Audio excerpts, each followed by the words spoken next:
Today we are going to talk about a very important topic. This is a topic that is almost always a question, a concern, an issue that comes up with almost any new client that I see. And that question is, can I just cut back what I'm using? Particularly in this video, we're going to talk about cut back your drinking versus stop altogether. But everything that I say in this video, even though we're going to talk about alcohol, really can be applied to any sort of addiction that you might be struggling with or trying to overcome. And it's almost always a question is like, can I cut it back? Do I have to completely let go of this? Because of course, it's hard to really imagine that you have to completely never drink alcohol again or never partake in whatever substance or addiction it is. And it's a lot to wrap your head around for sure. So I'm going to break down for you sort of the pros and cons on both sides of this issue. And I'm just going to talk to you and tell you exactly what I tell the clients that come to me, that sit in here. I have this conversation several times a week. I'm going to go through it with you just like I would with my client.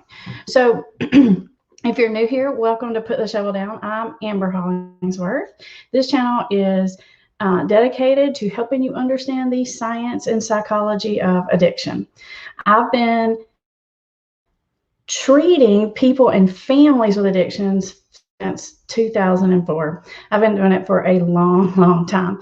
And I'm using all that expert knowledge, that insider information to really give you the scientific, psychological breakdown. On this channel, we are all about dealing with what works.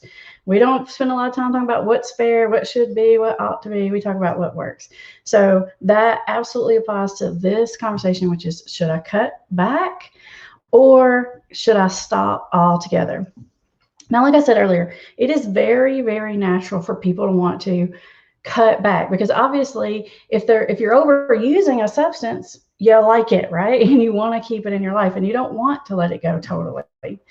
And so most people, their first step is to try to cut it back. I mean, that's pretty obvious. Most of the time, by the time people have got to me, or they're in treatment with me, they've tried a lot of things and they've cut it back. And to be honest, most people have had a decent amount of success with cutting their drinking back. In fact, a lot of people who come to treatment have been able to stop for long periods of time before. They've been able to keep it reined into moderate drinking for periods of time. But the way I like to explain it to my clients, who a lot of the ones that I see here aren't maybe what I would call like fully alcohol dependent, meaning they have to drink every single day or they get sick. Some of them are, but not all of them. The clients that I see here, a lot of them, I call them sort of that functional alcoholic type state, which is more like once they start drinking, they have a hard time containing it. So if they open that gate, it's really hard to get it closed back. And so it looks more binge drinking, if you will. Hey, Flapjack. It's natural because they're like, well, I'm not alcoholic. I don't drink every day. Sometimes I let it get a little too out of hand and I want to learn how to not get out of hand. Well, here's how I would help you understand that issue. Most everyone that I see really can rein it back to some degree. However, most everyone that I see cannot do that consistently. So I usually talk to people who are wondering, do I have an alcohol problem? Do I not? I talk to them about the fact of it's not, do you drink every day? It's not what you drink. It's not like, do I drink in the morning? I know people are like, well, alcoholics drink in the morning. Well, yeah, some of them do. Hey, Brandon, glad to have you in our community today. So, it's not necessarily that question. It's like, can I control it? Is it causing problems? And even though most of the people that we see here can control it, maybe even most of the time, as far as like nothing bad really happens, it's kind of like Russian roulette, honestly. It's like eventually that dam is going to break and you don't know when. So the question isn't, can you control it? Can you cut it back? It's, can you control it and cut it back consistently? And the reason why people have those like breakthrough moments where they're trying to keep it contained and it, the dam breaks and they drink more than they wanted to, or they used or did whatever it is more than they wanted to, is because eventually you run out of willpower. Willpower works just like any other kind of energy in your body, and you run out sometimes. And if you're drinking or using in one of those days where your willpower, I call it like your willpower gas tank, is really low and you run out of gas, then the dam's going to break. And when that happens, you don't know what's going to happen. You don't know what the outcome is going to be. And for a lot of people, bad things happen.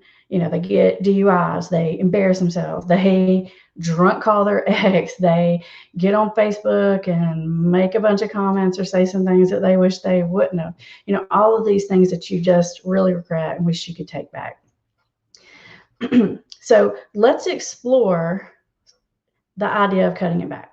Okay, so the first thing is, can you do it? And I've already answered that for you. If you're not drinking every day and like drinking in the morning, you probably can cut it back, but you probably are always going to have these little slip throughs. Okay, so that's the first answer to that question. The second answer to that question is this. Now let's take off the table. Let's pretend like you can control that and you're not going to have the slip throughs. Let's look at it from a slightly different perspective here. Most of the people I say they say I want to be able to drink socially. Okay, so in my mind, I'm assuming what they mean is like at like functions, weddings, reunions, celebrations, holidays, that kind of thing. They want to be able to drink, or they want to be able to have a couple of beers or a couple of glasses of wine with dinner or something like that. They want to be able to drink in this like manageable kind of way. And when most people think about that, they'll say, oh, I just want to be able to have a couple. Well, my guess is they really mean more than a couple. It's just easy to say a couple.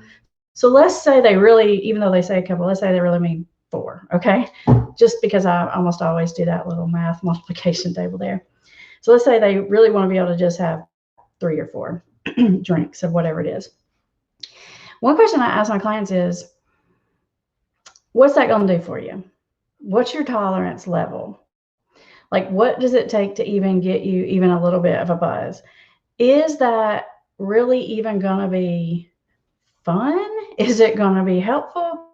Or is it just going to get you sort of riled up, kind of like the whole like eating one potato chip thing? You just get the taste in your mouth.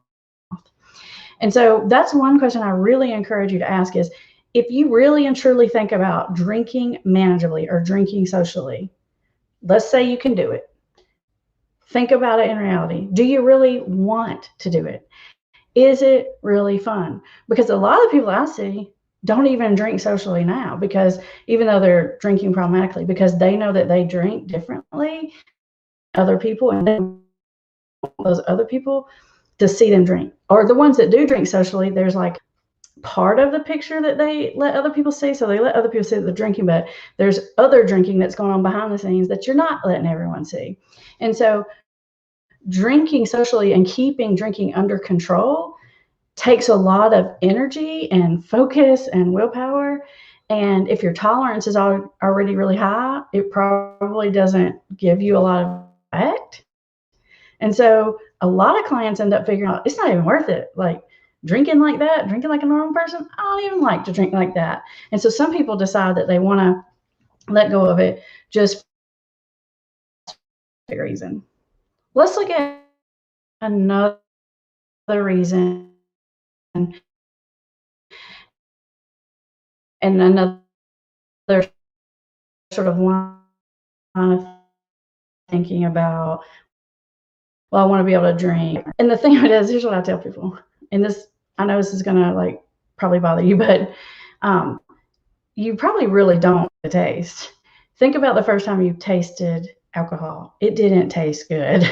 You probably had like when you were a kid or something, you're like, oh, but eventually you drink it long enough, your brain gets used to the feeling. And so it starts to pair the taste and the feeling. And then it's like, I like the taste, but really I like the feeling.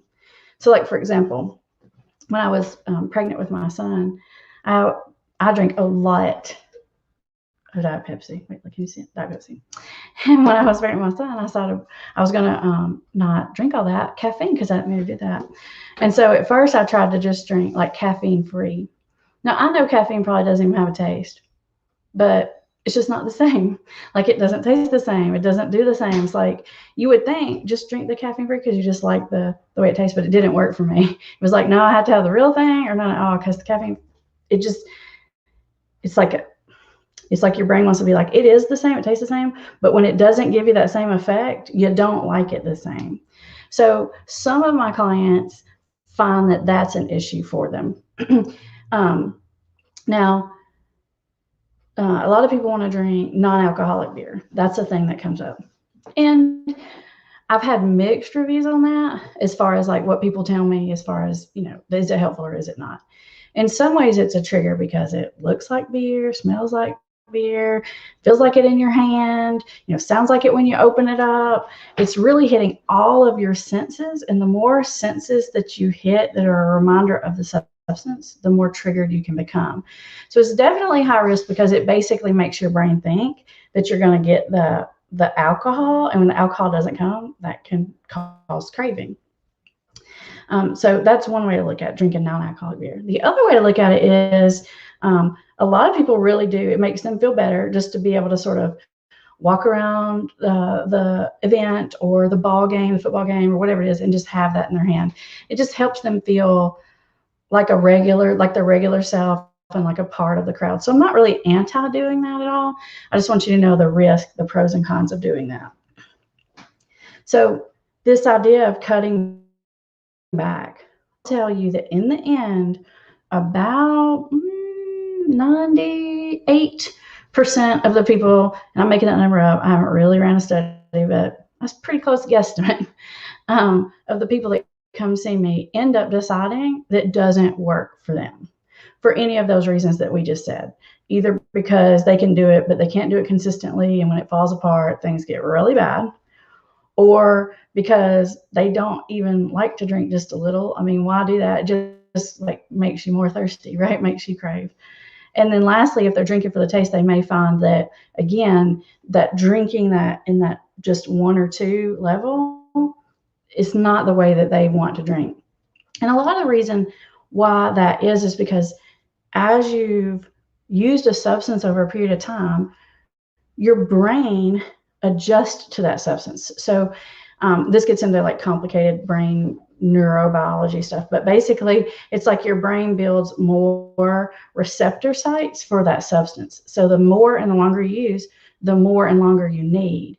And it's almost like muscle memory. As soon as you put the drink in your body, it activates all of those receptor sites. That's why your tolerance goes so far up. And as long as you keep drinking more and more, your brain makes more and more of these receptor sites.